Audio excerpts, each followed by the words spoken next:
Bismillahirrahmanirrahim. Selamat datang di channel Kata-Kata Hikmah. Berikut akan disampaikan penjelasan hadis Arba'in ke-9. Kerjakanlah perintah semampunya dan jangan banyak bertanya.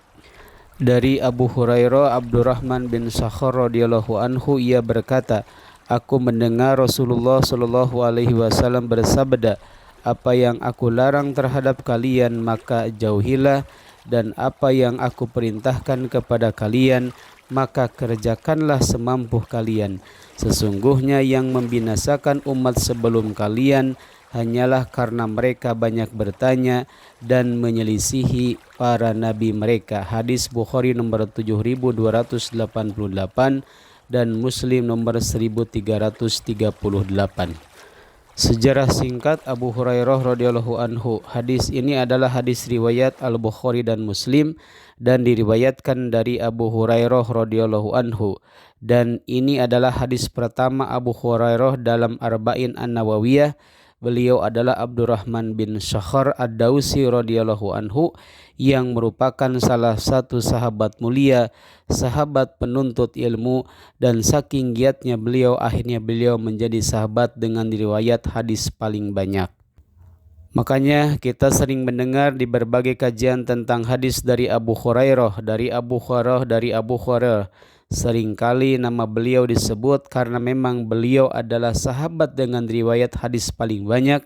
Riwayat hadis beliau mencapai lebih dari 5.000 hadis. Uniknya, beliau mengumpulkan semua hadis itu hanya dalam 4 tahun saja, karena beliau baru masuk Islam pada tahun 7 Hijriah, yakni 4 tahun sebelum meninggalnya Rasulullah SAW. Namun karena kegigihan beliau, akhirnya beliau bisa mengejar ketertinggalan, bahkan bisa mengalahkan para sahabat senior dari pengumpulan hadis dari Rasulullah SAW dan riwayat hadis dari beliau. Sungguh pada kisah beliau ini adalah pelajaran penting bagi kita bahwasannya kalau ada di antara kita yang agak terlambat dalam mencintai ilmu agama, baru tertarik belajar ilmu agama saat usia kita sudah tidak belia lagi, maka jangan pesimis, jangan putus asa. Anda bisa menjadi seperti Abu Hurairah radhiyallahu an.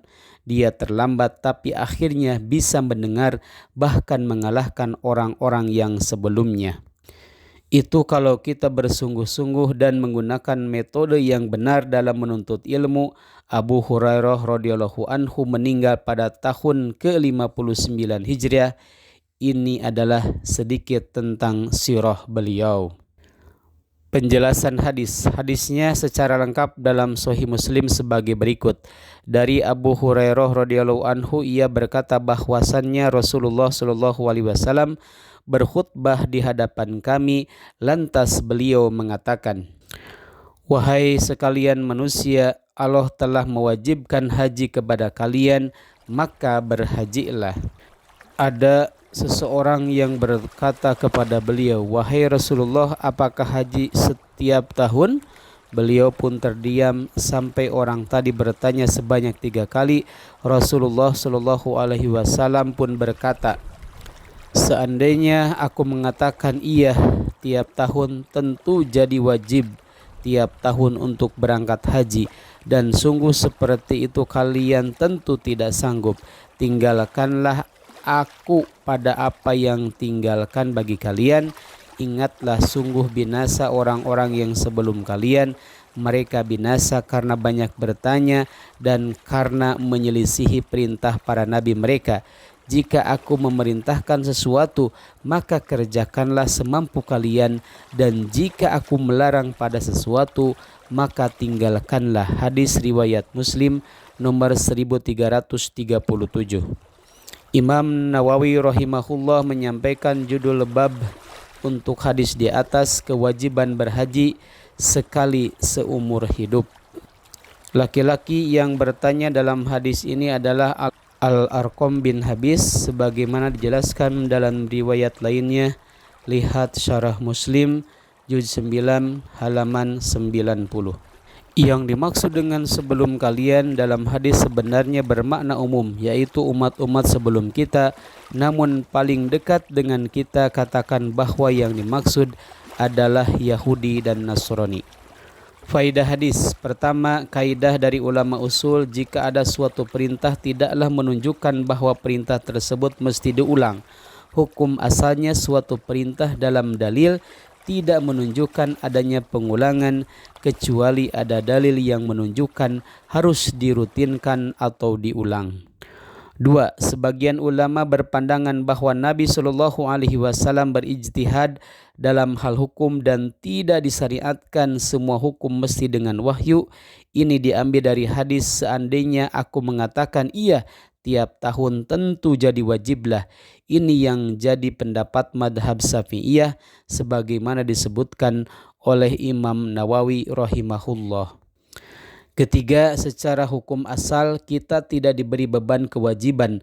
Artinya tidak ada hukum sampai dengan datang dalil pendukung, dan hukum asal ini adalah firman Allah Subhanahu wa taala, dan kami tidak akan mengazab sebelum kami mengutus seorang rasul. Quran surat Al-Isra ayat 15.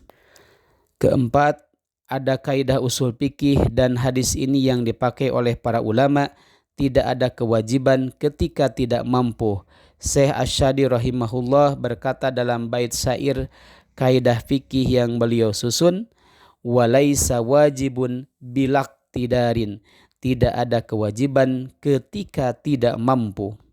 Artinya kewajiban bisa gugur jika tidak punya kemampuan saat sebelum dan ketika kewajiban tersebut berlangsung. Sedangkan yang dimaksud kewajiban adalah yang dituntut oleh syariat dengan perintah yang wajib. Perkara sunnah tidak termasuk dalam hal ini. Beberapa dalil yang mendukung hal ini diantaranya adalah firman Allah Subhanahu wa taala, fattaqullaha mastata'tum, dan bertakwalah pada Allah semampu kalian. Surat At-Taghabun ayat 16.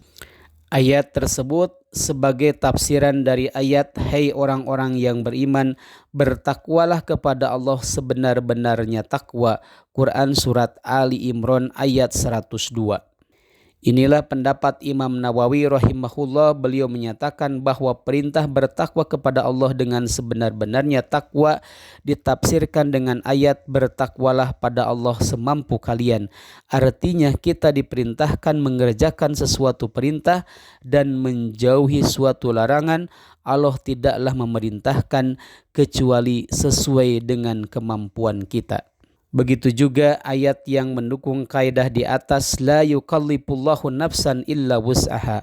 Allah tidak membebani seseorang melainkan sesuai dengan kesanggupannya.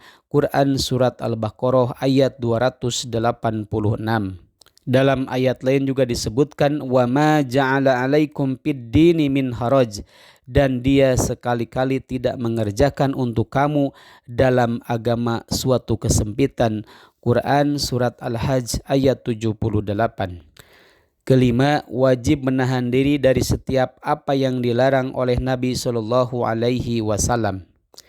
Keenam, menahan diri dari yang terlarang ini mencakup larangan yang sedikit maupun yang banyak. Contoh riba yang sedikit dan banyak sama-sama harus dijauhi. Allah Subhanahu wa taala berfirman, ya ayyuhalladzina amanu la ta'kulur riba ad'afan mudha'afah wattaqullaha la'alakum tuflihun.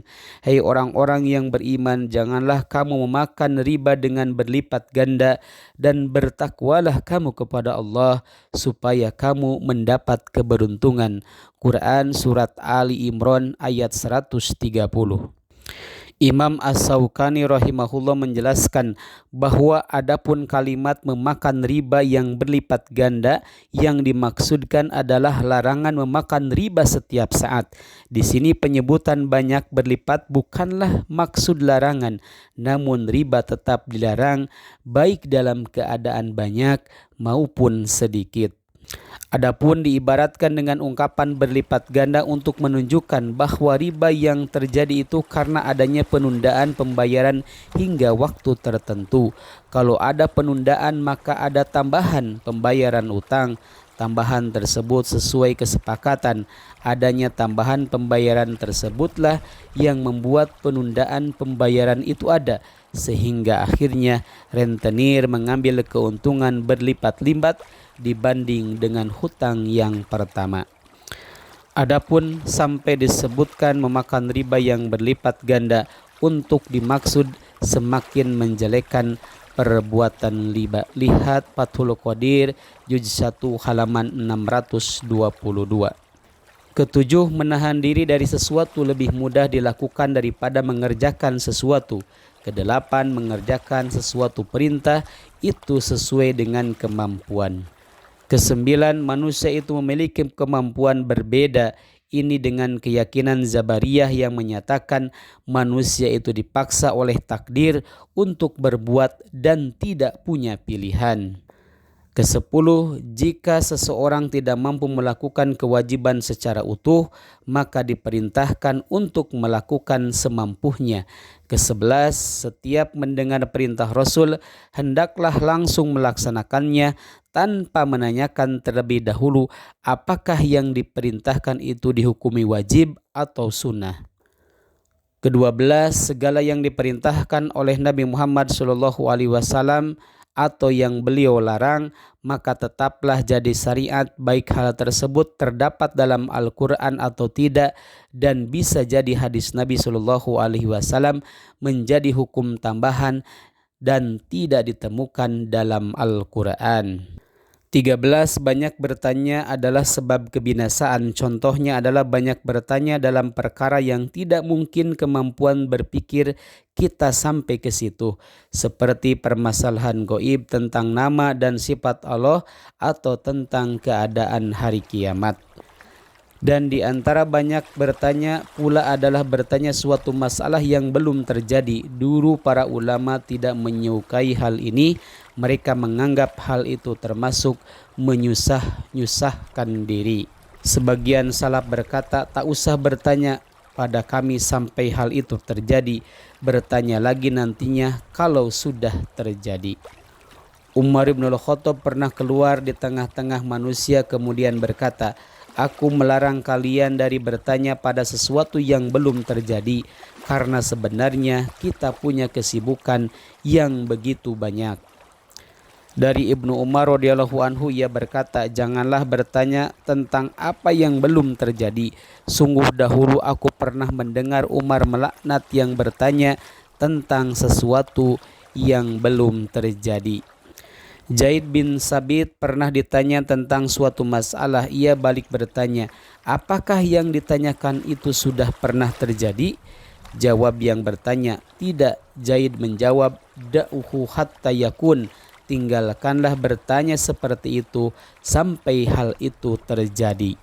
Ke-14, umat sebelum kita binasa karena banyak bertanya dan karena menyelisihi nabi mereka. Ke-15, setiap muslim wajib mencocoki nabinya. Ajaran yang wajib diikuti hanyalah ajaran beliau. Itulah dinul Islam, sebagaimana disebutkan dalam ayat inna dina indallahil Islam.